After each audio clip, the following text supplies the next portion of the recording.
ਵਾਹਿਗੁਰੂ ਜੀ ਕਾ ਖਾਲਸਾ ਵਾਹਿਗੁਰੂ ਜੀ ਕੀ ਫਤਿਹ। ਇੱਕ ਬਾਹਰ ਰਹਿਣ ਵਾਲੇ ਗੁਰਸਿੱਖ ਨੇ ਇੱਕ ਅਜਿਹੀ ਘਟਨਾ ਸਾਂਝੀ ਕੀਤੀ ਹੈ ਜਿਸ ਨੂੰ ਸੁਣ ਕੇ ਪਰਮਾਤਮਾ ਦੀਆਂ ਖੇਡਾਂ ਨੂੰ ਸਮਝਣਾ ਹੋਰ ਵੀ ਔਖਾ ਹੋ ਜਾਵੇਗਾ। ਕਿਹਾ ਜਾਂਦਾ ਹੈ ਕਿ ਜਿਹੜਾ ਗੋਰਾ ਸਿੱਖ ਸੀ ਉਹ ਆਪਣੀ ਸਿੱਖੀ ਨੂੰ ਛੱਡ ਸਭ ਕੁਝ ਤਿਆਗ ਕਰਨ ਲੱਗਾ ਸੀ। ਸੁਣੋ ਕਿ ਕਿਵੇਂ ਪਰਮਾਤਮਾ ਨੇ ਉਸ ਨੂੰ ਸਮੱਤਿਆ ਦਿੱਤੀ, ਕਿਵੇਂ ਉਸ ਨੂੰ ਬਾਹਰ ਕੱਢਿਆ। ਇਹ ਸੁਣ ਕੇ ਤੁਸੀਂ ਵੀ ਦੰਗ ਰਹਿ ਜਾਵੋਗੇ। ਪਰਮਜੀਤ ਸਿੰਘ ਜੀ ਦੱਸਦੇ ਨੇ ਕਿ ਉਹਨਾਂ ਦਾ ਇੱਕ ਛੋਟਾ ਜਿਹਾ ਫਾਰਮ ਹੈ ਜਿੱਥੇ ਉਹ ਖੇਤੀ ਕਰਦੇ ਹਨ ਤੇ ਫਲ ਵੀ ਉਗਾਉਂਦੇ ਹਨ, ਤੇ ਉਹਨਾਂ ਦਾ ਜਿਹੜਾ ਕਾਰੋਬਾਰ ਸੀ ਉਹ ਪਰਮਾਤਮਾ ਦੀ ਕਿਰਪਾ ਨਾਲ ਵਧੀਆ ਚੱਲ ਰਿਹਾ ਸੀ। ਉਹ ਸ਼ਹਿਰ ਤੋਂ 15 ਕਿਲੋਮੀਟਰ ਦੂਰੀ ਬਾਹਰੀ ਇਲਾਕੇ ਵਿੱਚ ਰਹਿੰਦੇ ਸੀ। ਫਾਰਮ ਤੋਂ ਕੁਝ ਦੂਰੀ ਤੇ ਹੀ ਇੱਕ ਬਹੁਤ ਬੜਾ ਜੰਗਲ ਸੀ, ਪਰ ਉੱਥੇ ਆਸ-ਪਾਸ ਕਾਫੀ ਆਬਾਦੀ ਵੀ ਸੀ। ਸਾਡੇ ਇਲਾਕੇ ਦੇ ਵਿੱਚ ਮੇਰੇ ਦੇਖਦਿਆਂ ਜਿਹੜਾ ਗੋਰਾ ਸਿੱਖ ਸੀ ਉਹ ਵੀ ਉੱਥੇ ਦਾ ਹੀ ਨਿਵਾਸੀ ਸੀ। ਉਹ ਅੰਮ੍ਰਿਤਧਾਰੀ ਸਿੰਘ ਸੱਜ ਗਿਆ ਸੀ। ਅਸਲ ਵਿੱਚ ਉਹ ਇੱਕ ਫੋਟੋਗ੍ਰਾਫਰ ਸੀ ਤੇ ਉਹ ਅਕਸਰ ਜੰਗਲ ਦੇ ਵਿੱਚ ਫੋਟੋਆਂ ਖਿੱਚਣ ਜਾਇਆ ਕਰਦਾ ਸੀ, ਤੇ ਮੇਰੇ ਨਾਲ ਉਸ ਦੀ ਜਾਣ ਪਛਾਣ ਵੀ ਕਾਫੀ ਵੱਧ ਗਈ ਸੀ। ਤੇ ਮੈਂ ਉਸਨੂੰ ਉਸਦੇ ਅੰਮ੍ਰਿਤਧਾਰੀ ਹੋਣ ਦਾ ਕਾਰਨ ਪੁੱਛਿਆ।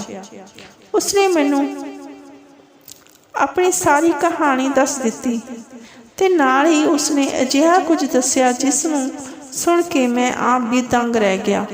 ਉਸਨੇ ਮੈਨੂੰ ਦੱਸਿਆ ਕਿ ਇੱਕ ਵਾਰ ਅੰਮ੍ਰਿਤਸਰ ਦਰਬਾਰ ਸਾਹਿਬ ਵਿਖੇ ਗਿਆ ਹੋਇਆ ਸੀ, ਤੇ ਮੈਂ ਉੱਥੇ ਇਸ ਕਰਕੇ ਗਿਆ ਸੀ ਕਿ ਮੈਨੂੰ ਫੋਟੋਆਂ ਖਿੱਚਣ ਦਾ ਬੜਾ ਸ਼ੌਂਕ ਸੀ, ਪਰ ਉੱਥੇ ਗੁਰੂ ਅਮਰਦਾਸ ਜੀ ਦੀ ਕਿਰਪਾ ਉਸ ਉੱਪਰ ਇਸ ਪ੍ਰਕਾਰ ਹੋਈ ਕਿ ਉਹ ਸਿੰਘ ਬਣ ਗਿਆ।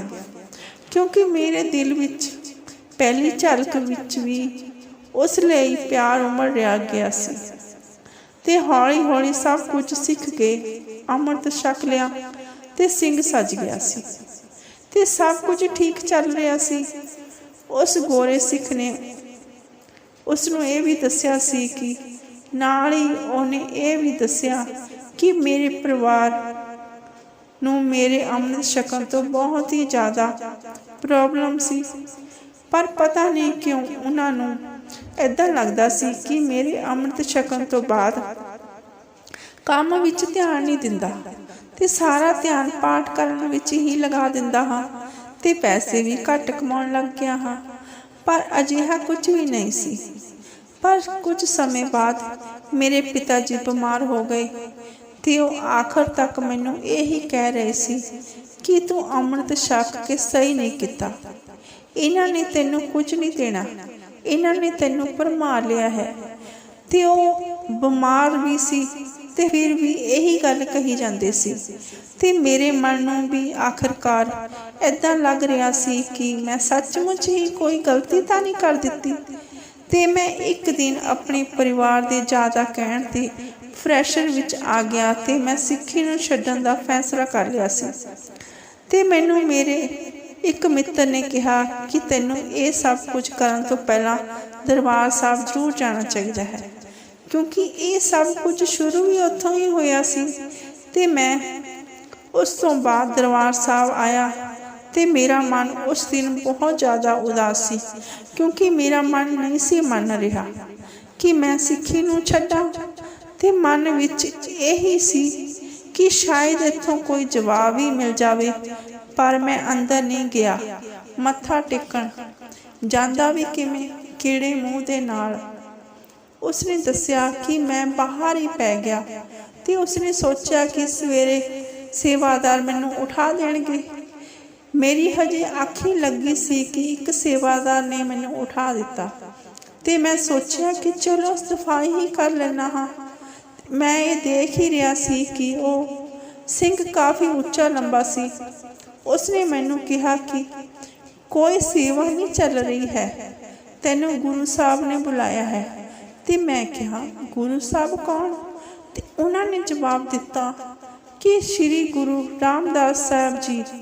ਤੇ ਹੈਰਾਨੀ ਦੀ ਗੱਲ ਤਾਂ ਇਹ ਹੋਈ ਕਿ ਉਹ ਸਿੰਘ ਇੰਗਲਿਸ਼ ਬੋਲ ਰਿਹਾ ਸੀ, ਤੇ ਮੈਂ ਉਹਦੇ ਨਾਲ ਹੀ ਚੱਲ ਪਿਆ। ਤੇ ਦੇਖਦੇ ਮੇਰੇ ਨਾਲ ਹੋਰ ਵੀ ਸਿੰਘ ਆ ਗਏ, ਤੇ ਮੈਂ ਉਦੋਂ ਡਰ ਗਿਆ ਜਦੋਂ ਮੇਰੇ ਨਾਲ ਇੱਕ ਸ਼ੇਰ ਵੀ ਚੱਲਣ ਲੱਗ ਪਿਆ ਸੀ ਤੇ ਮੇਰੀ ਸਮਝ ਤੋਂ ਸਭ ਕੁਝ ਬਾਹਰ ਸੀ।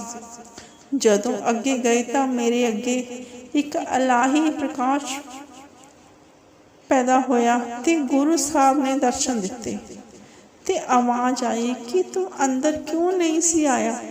ਤੇ ਮੈਂ ਕਿਹਾ, ਗੁਰੂ ਜੀ, ਮੈਂ ਅੱਜ ਸਿੱਖੀ ਛੱਡ ਰਿਹਾ ਹਾਂ, ਮੈਂ ਕੀ ਮੂੰਹ ਲੈ ਕੇ ਆਉਂਦਾ। ਤਾਂ ਆਵਾਜ਼ ਆਈ ਕਿ ਤੂੰ ਪਾਠ ਕਰਿਆ ਕਰ, ਨਾਮ ਜਪ, ਕੀਰਤ ਕਰ, ਵੰਡ ਛਕ।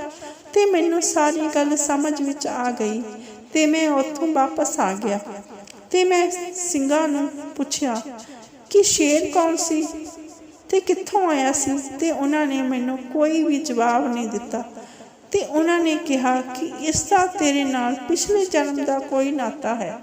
ਤੇ ਉਹਨਾਂ ਨੇ ਮੈਨੂੰ ਕਿਹਾ ਕਿ ਤੂੰ ਪਿਛਲੇ ਜਨਮ ਵਿੱਚ ਸਿੰਘ ਸੀ ਅਤੇ ਇਸ ਸ਼ੇਰ ਨੂੰ ਤੂੰ ਮਾਰਿਆ ਸੀ ਤੇ ਹੁਣ ਉਹ ਜੂਨੀ ਤੋਂ ਬਾਹਰ ਆ ਗਿਆ ਸੀ। ਇਹ ਤੇਰੀ ਸਮੱਸਿਆ ਦਾ ਹੱਲ ਜ਼ਰੂਰ ਕਰੇਗਾ। ਤੇ ਸਿੰਘਾਂ ਨੇ ਮੈਨੂੰ ਦੇਗ ਦਾ ਪ੍ਰਸ਼ਾਦ ਦਿੱਤਾ ਤੇ ਸਾਰੇ ਸਿੰਘ ਇੱਕਦਮ ਹੀ ਕਿਤੇ ਗਾਇਬ ਹੋ ਗਏ ਤੇ ਕਿਸੇ ਨੇ ਮੈਨੂੰ ਉਠਾ ਦਿੱਤਾ। ਤੇ ਜਦੋਂ ਮੈਂ ਉੱਠਿਆ ਤੇ ਮੇਰੇ ਹੱਥਾਂ ਵਿੱਚ ਘੀ ਲੱਗਿਆ ਹੋਇਆ ਸੀ ਤੇ ਮੈਂ ਆਸ-ਪਾਸ ਸਫਾਈ ਹੋ ਰਹੀ ਸੀ ਤੇ ਮੈਂ ਆਖਰਕਾਰ ਮੈਨੂੰ ਲੱਗਿਆ ਕਿ ਇਹ ਤਾਂ ਇੱਕ ਸੁਪਨਾ ਹੀ ਸੀ ਤੇ ਮੈਂ ਵਾਪਸ ਆਪਣੇ ਸ਼ਹਿਰ ਵਿੱਚ ਆ ਗਿਆ ਤੇ ਆਪਣੇ ਸਿੱਖੀ ਧਰਮ ਨੂੰ ਖਤਮ ਨਹੀਂ ਕੀਤਾ ਤੇ ਆਪਣੇ ਕੰਮ ਤੋਂ ਹੋਰ ਵੀ ਜ਼ਿਆਦਾ ਮਨ ਲਗਾ ਕੇ ਕਰਨ ਲੱਗ ਪਿਆ ਸੀ ਤੇ ਮੇਰਾ ਕੰਮ ਹੋਰ ਵੀ ਵਧੀਆ ਤਰੀਕੇ ਨਾਲ ਚੱਲਣ ਲੱਗ ਪਿਆ ਸੀ ਤੇ ਹੁਣ ਮੇਰਾ ਪਰਿਵਾਰ ਵੀ ਬਹੁਤ ਖੁਸ਼ ਸੀ। ਇੱਕ ਦਿਨ ਮੈਂ ਤੇ ਮੇਰੀ ਕੰਪਨੀ ਦਾ ਬੌਸ ਅਸੀਂ ਸਾਰੇ ਜੰਗਲ ਦੇ ਵਿੱਚ ਫੋਟੋਗ੍ਰਾਫਰੀ ਕਰਨ ਲਈ ਆਏ ਤੇ ਦੇਖਦੇ ਦੇਖਦੇ ਅਸੀਂ ਬਹੁਤ ਅੱਗੇ ਚਲੇ ਗਏ ਤੇ ਜੰਗਲ ਦੇ ਅੱਗੇ ਜਾ ਕੇ ਬਹੁਤ ਜ਼ਿਆਦਾ ਖਤਰਨਾਕ ਮਾਹੌਲ ਸੀ ਤੇ ਉਸ ਦੇ ਨਾਲ ਹੀ ਬਹੁਤ ਸਾਰੇ ਜਾਨਵਰਾਂ ਨੇ ਸਾਡੇ ਤੇ ਹਮਲਾ ਵੀ ਕਰ ਦਿੱਤਾ ਸੀ ਤੇ ਇੱਕ ਖਤਰਨਾਕ ਭਾਲੂ ਨੇ ਮੈਨੂੰ ਘੇਰ ਲਿਆ ਤੇ ਕੋਈ ਵੀ ਸਾਥੀ ਮੈਨੂੰ ਬਚਾ ਨਹੀਂ ਪਾ ਰਿਹਾ ਸੀ। ਐਨੇ ਨੂੰ ਇੱਕ ਸ਼ੇਰ ਆਇਆ ਤੇ ਉਸਨੇ ਮੈਨੂੰ ਭਾਲੂ ਦੇ ਹਮਲੇ ਤੋਂ ਬਚਾਇਆ ਤੇ ਉਸ ਭਾਲੂ ਤੇ ਹਮਲਾ ਕੀਤਾ ਤੇ ਦੂਰ ਜੰਗਲ ਵਿੱਚ ਜਾ ਕੇ ਮਾਰ ਦਿੱਤਾ ਤੇ ਉਸੇ ਸ਼ੇਰ ਨੇ ਮੇਰੀ ਜਾਨ ਬਚਾਈ ਤੇ ਮੈਂ ਸਮਝ ਗਿਆ ਤੇ ਸਾਰੇ ਜਣੇ ਇਹ ਦੇਖ ਕੇ ਬੜੇ ਹੀ ਜ਼ਿਆਦਾ ਹੈਰਾਨ ਹੋ ਗਏ ਤੇ ਮੈਂ ਸਭ ਕੁਝ ਸਮਝ ਗਿਆ ਸੀ। ਤੇ ਜਦੋਂ ਮੈਂ ਘਰ ਆ ਕੇ ਸਾਰੀ ਘਟਨਾ ਦੱਸੀ ਤਾਂ ਪਰਿਵਾਰ ਵਾਲੇ ਵੀ ਹੈਰਾਨ ਰਹਿ ਗਏ ਤੇ ਕਹਿਣ ਲੱਗੇ ਕਿ ਜੇ ਤੂੰ ਅੱਜ ਸਿੰਘ ਨਾ ਹੁੰਦਾ ਤਾਂ ਤੂੰ ਅੱਜ ਸਾਡੇ ਵਿੱਚ ਨਾ ਹੁੰਦਾ।